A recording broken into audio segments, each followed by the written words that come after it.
अस्सलाम वालेकुम। आज की वीडियो में हम करेंगे एक्सरसाइज 11B। ये है जी mathematics book 2 D2 7th edition जो न्यू एडिशन आया उसी एक्सरसाइज है ये। और इसका हम करेंगे जी क्वेश्चन नंबर 2 करेंगे और क्वेश्चन नंबर 3 करेंगे आज की वीडियो में। इससे पहले कि जो इसका जो पहला क्वेश्चन है यानी क्वेश्चन नंबर 1 जो है वो मैं अपनी पिछली वीडियो में करवा चुकी हूँ, उसका लिंक मैं डिस्क्रिप्शन में दे दूंगी, आप वहाँ से देख लीजिएगा। और अगर अभी तक आपने मेरा चैनल सब्सक्राइब नहीं किया तो उसको सब्सक्राइब कर दीजिए और बेल आइकन को लाजमी प्रेस कर दीजिएगा ताकि आपको न्यू आने वाली वीडियोस के बारे में पता चल सके। तो स्टार्ट करते हैं। हमारे पास क्वेश्चन नंबर 2 है, बिल्कुल वैसे ही करना है जैसे क्वेश्चन नंबर 1 किया था। इसमें लिखा है find the value of unknown in each of the following right angle triangle, यानी कि जो राइट एंगल ट्राइंगल है इसमें जो अननोन है उसकी वैल्यू को हमने फाइंड आउट करना है। बहुत सिंपल क्वेश्चन है। सबसे पहले तो इसमें हमें पता होना चाहिए इन क्वेश्चंस को कि अननोन क्या है। तो अननोन ये हमारे पास ए है। अब इसके बाद आपने लिख लेना है जो भी गिवन एंगल होता है उसके हिसाब से 90 डिग्री के अलावा जो दूसरा एंगल गिवन होता है उसके हिसाब से हम लिख लेंगे कि कौन सी एडजेसेंट साइड है, कौन सी ऑपोजिट साइड है। और हाइपोटेन्यूज का तो हमें पता होता है कि लॉन्गेस्ट साइड या फिर 90 डिग्री की जो ऑपोजिट साइड होती है वो हमारे पास क्या होता है, हाइपोटेन्यूज होता है। तो मैं जल्दी से ये एडजेसेंट साइड ऑपोजिट साइड और हाइपोटेन्यूज लिख लेती हूँ। फिर उसके बाद हम देखेंगे कि कौन सी रेशियो जो है वो हम यूज करके इन क्वेश्चंस को हम इजीली सॉल्व कर सकते हैं। तो मैं यहाँ पे लिख लेती हूँ फिर कि ये तो मेरे पास होगी 90 डिग्री के ऑपोजिट, ये हो गया मेरे पास हाइपोटेन्यूज। ये 36 डिग्री है तो इसके साथ जो जुड़ी हुई साइड है उस वो क्या होगी हमारे पास, एडजेसेंट साइड। तो मैं ADJ लिख देती हूँ। ये दोनों साइड्स तो 36 डिग्री के साथ जुड़ी हुई हैं, तो यानी कि ये वाली फिर ऑपोजिट साइड होगी। तो मैं यहाँ पे और डबल P लिख देती हूँ, यानी कि ये मेरे पास क्या है, ऑपोजिट साइड है। तो बस सोल्यूशन स्टार्ट करते हैं। और इसको स्टार्ट करने से पहले अगर आपने क्या करना है कि जब भी ये क्वेश्चंस करने लगेंगे तो आपने यहाँ पे साइड पे लिख लेना है कि आपको पता चल जाए कि आपने कौन सी रेशियो यूज करनी है, साइन कॉस टैन क्या यूज करना है। तो यहाँ पे आपने लिख देना है सोका टोआ। ठीक है, सोका टोआ लिख लिया। अब हमारे पास गिवन कौन सी साइड है, जैसे कि ये देखे ना हाइपोटेन्यूज, वो हमने देखनी है। साइन कॉस टैन में से हमने वो वाला ट्रिग्नोमेट्रिक फंक्शन देखना है कि जिसकी रेशो में हमारे पास एडजेसेंट साइड भी आए और हाइपोटेन्यूज भी आए, क्योंकि हाइपोटेन्यूज हमारे पास गिवन है। इसको यूज करके हम ये एडजेसेंट साइड जो है ये फाइंड आउट कर सकते हैं। जो गिवन होती है ना उसको यूज करके जो अननोन है उसको हम फाइंड आउट कर सकते हैं। तो यहाँ पे गिवन क्या हाइपोटेन्यूज है हमारे पास, और अननोन क्या एडजेसेंट साइड है। तो कौन सी ऐसी रेशियो जिसमें ये दोनों आते हैं।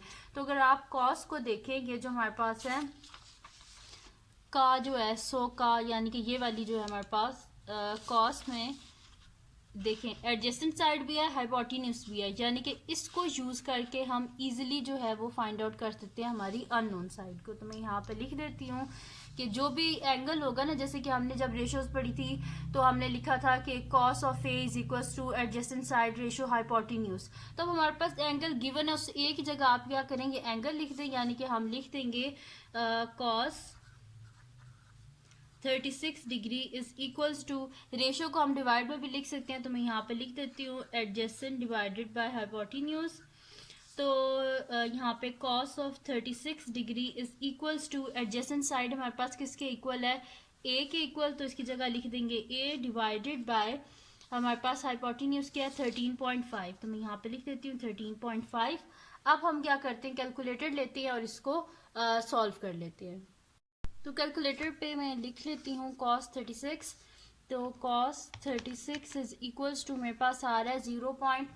वही जैसे फर्स्ट क्वेश्चन में किया था, पॉइंट के बाद हम 4 डिजिट्स लिख लेंगे तो 8090 आएगा मेरे पास। ठीक है, क्योंकि उसके बाद 1 है तो नेक्स्ट डिजिट में ये कन्वर्ट नहीं होगा, तो 0.8090 आ जाएगा। तो यहाँ पे लिख लेती हूँ 0.8090 is equals to a by 13.5।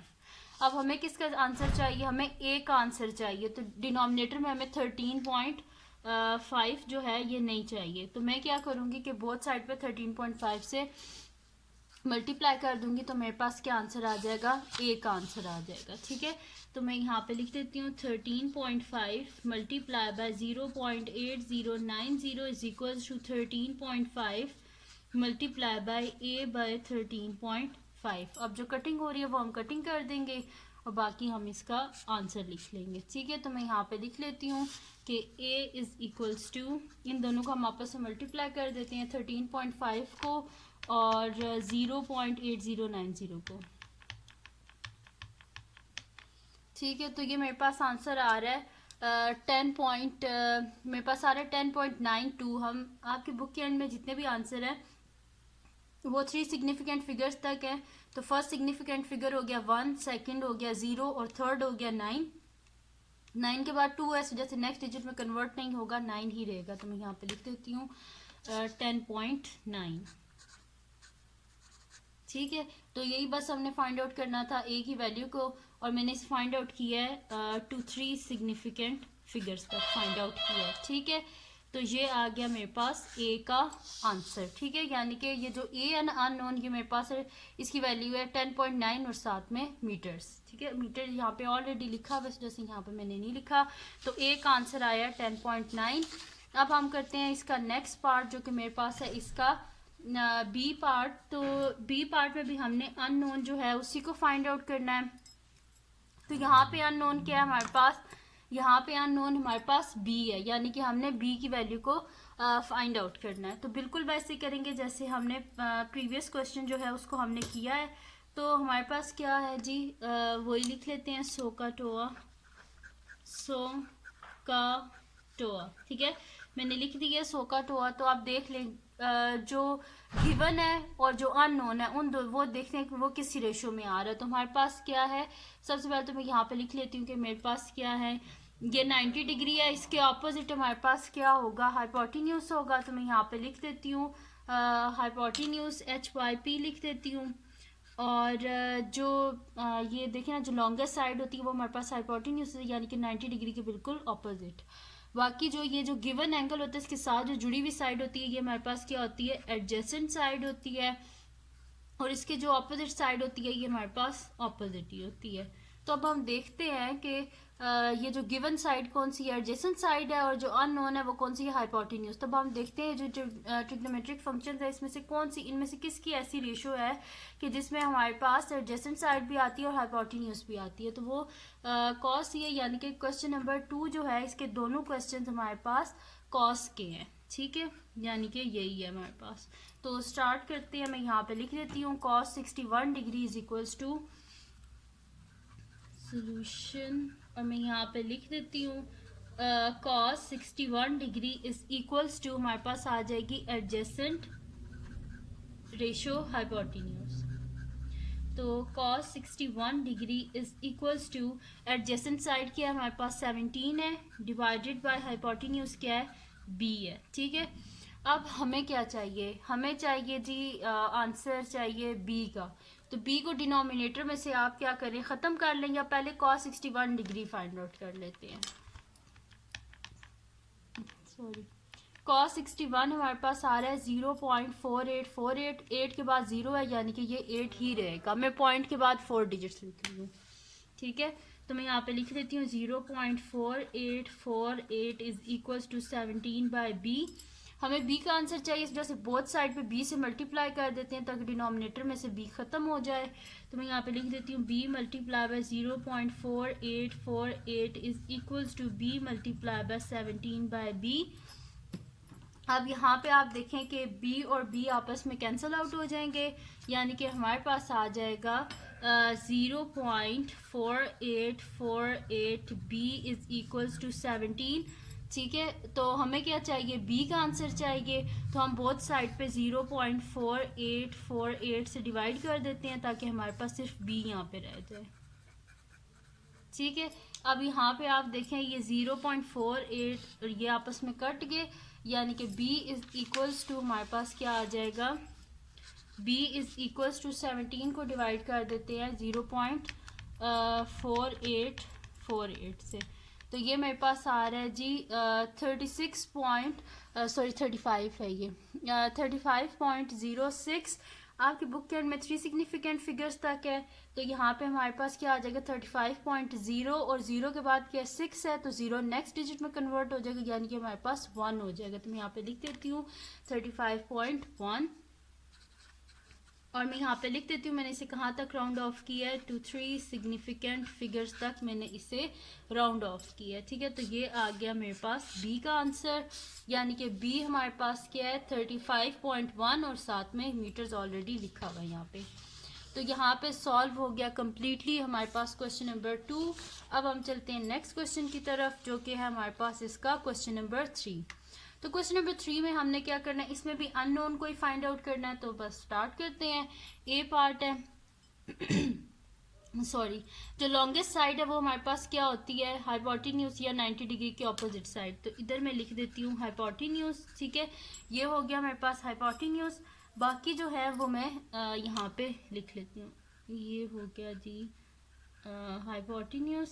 बाकी ये जो एंगल गिवन होता है, जैसे कि यहाँ पे 28 डिग्री है, इसके साथ जो जुड़ी हुई साइड है ये मेरे पास कौन सी है, एडजेसेंट साइड। और ये दोनों साइड्स जुड़ी हुई हैं तो ये वाली ऑपोजिट है, तो इसकी लिख देते हैं ऑपोजिट साइड, ठीक है। अब हम क्या करते हैं कि हमारे पता चल गया है कि ये हाइपोटेन्यूज है, ये एडजेसेंट साइड और ये ऑपोजिट साइड है। अब गिवन साइड और अननोन साइड, तो गिवन कौन सी है, एडजेसेंट साइड है, और अननोन कौन सी है, ऑपोजिट साइड। तो अब हमने देखने की कौन से ऐसे ट्रिग्नोमेट्रिक फंक्शन है कि जिसकी रेशो में हमारे पास ऑपोजिट साइड भी आती है और एडजेसेंट साइड भी आती है। तो मैं यहाँ पे लिख देती हूँ सोकाटोआ, ठीक है। तो यहाँ पे क्या हमारे पास एडजेसेंट और ऑपोजिट, ठीक है। तो यहाँ पे देखें TOA ऑपोजिट भी आती है इसमें और एडजेसेंट भी आती है, यानी कि इसमें हमने क्या यूज़ करना है, tan को यूज़ करना है, ठीक है। तो क्योंकि देखिए बाकी जो साइन है उसमें ऑपोजिट और हाइपोटेन्यूज आता है, ये तो हमें चाहिए नहीं। और कॉस में आता है एडजेसेंट और हाइपोटेन्यूज, ये भी हमें नहीं चाहिए क्योंकि हमारे पास गिवन साइड एडजेसेंट है और अननोन कौन सी ऑपोजिट। तो ये दोनों किस में आती हैं, tan में आती हैं। तो मैं यहाँ पे लिख देती हूँ tan 28 degree is equals to,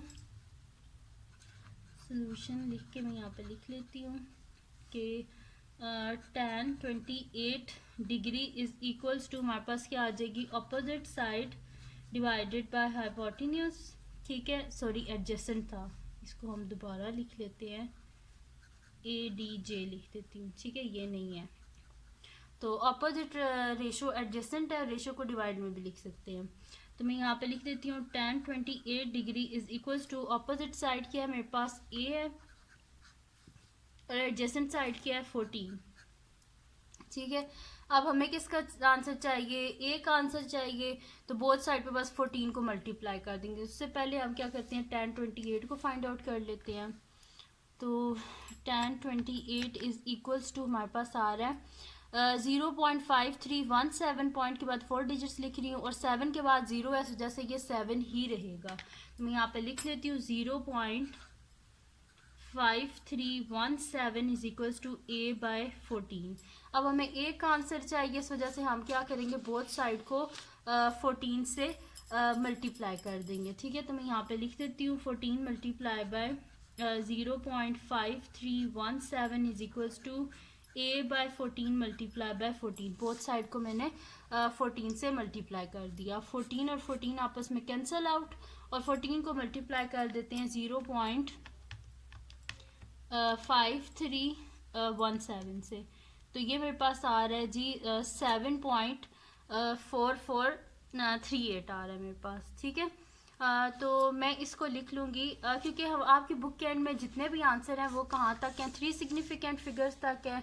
तो फिर क्योंकि हमारे पास ये हो जाएगा 7.44 ही होगा, क्योंकि 4 के बाद हमारे पास 3 है तो ये 4 ही रहेगा, नेक्स्ट डिजिट में कन्वर्ट नहीं होगा। तो मैं इधर लिख देती हूँ A इज इक्वल्स टू मेरे पास आ जाएगा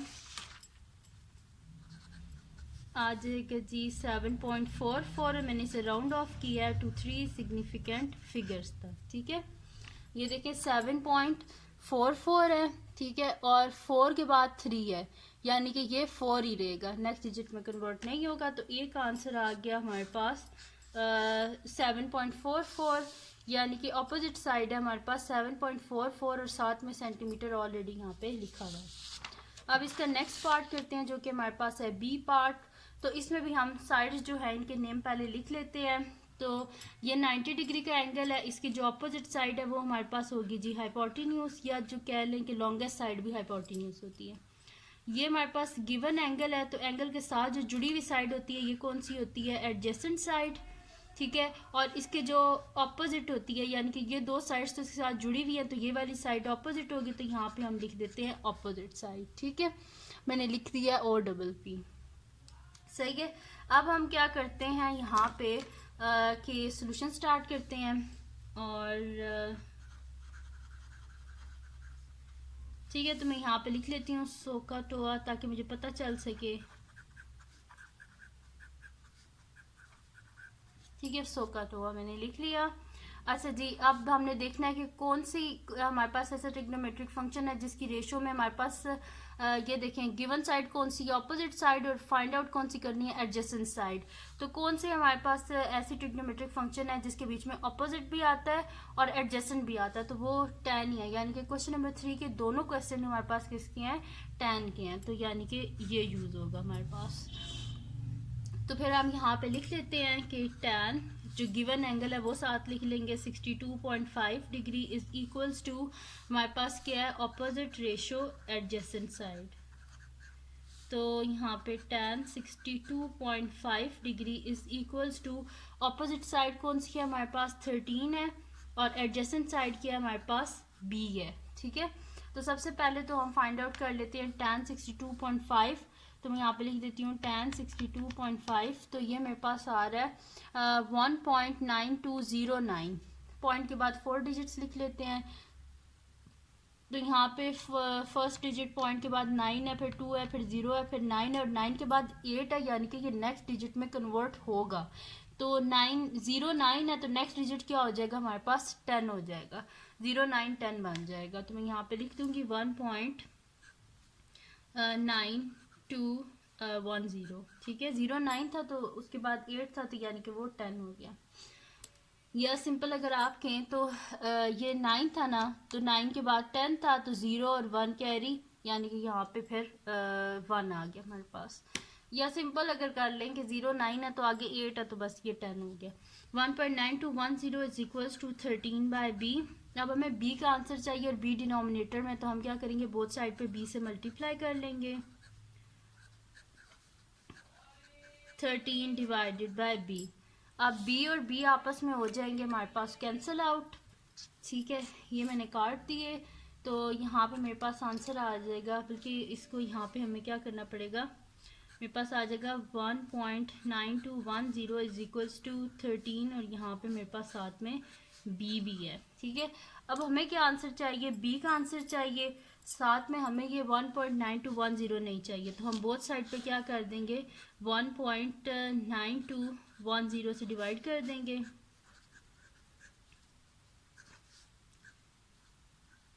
ठीक है, इसको थोड़ा सा डार्क कर लेते हैं, बहुत लाइट हो गया था। ठीक है जी, तो ये मैंने इसे थोड़ा सा डार्क कर दिया। अच्छा, अब हम क्या करेंगे, देखिए ये दोनों तो हो गए हमारे पास कैंसिल आउट, तो यानी कि हमारे पास क्या हो जाएगा, b इज इक्वल्स टू हमारे पास आ जाएगा 13 को हम डिवाइड कर देते हैं 1.9210 से, 13 divided by 1.9210 is equals to हमारे पास क्या आ जाएगा, 6 पॉइंट आ रहा है, 6.76, और उसके बाद क्या है, यानी कि 3 सिग्निफिकेंट फिगर्स तक करें तो फर्स्ट सिग्निफिकेंट 6 है, सेकंड 7 है, थर्ड 6 और 6 के बाद 7 है, तो यानी कि नेक्स्ट डिजिट में कन्वर्ट हो जाएगा, यानी कि ये भी 7 हो जाएगा, तो 6.77। ठीक है, और मैंने इसे राउंड ऑफ किया है टू 3 सिग्निफिकेंट फिगर्स तक। तो ये आ गया हमारे पास आंसर बी का। ठीक है, और ये हमने फाइंड आउट करना था। तो b की वैल्यू क्या है हमारे पास, 6.77, ये यानी कि b की वैल्यू 6.77 और सेंटीमीटर ऑलरेडी साथ में लिखा हुआ है। तो ये आ गया हमारे पास आंसर क्वेश्चन नंबर 3 के b पार्ट का भी। तो ये थी जी आज की वीडियो। अगर आपको पसंद आई हो तो उसको लाइक कीजिएगा, मेरे चैनल को सब्सक्राइब कीजिएगा और बेल आइकन को लाजमी प्रेस कर दीजिएगा ताकि आपको न्यू आने वाली वीडियोस के बारे में पता चल सके। और अपने फ्रेंड्स के साथ भी इस वीडियो को शेयर कर दीजिएगा, उनको बोलेगा सब्सक्राइब कर दें और दुआओं में याद रखिएगा। अल्लाह हाफिज़।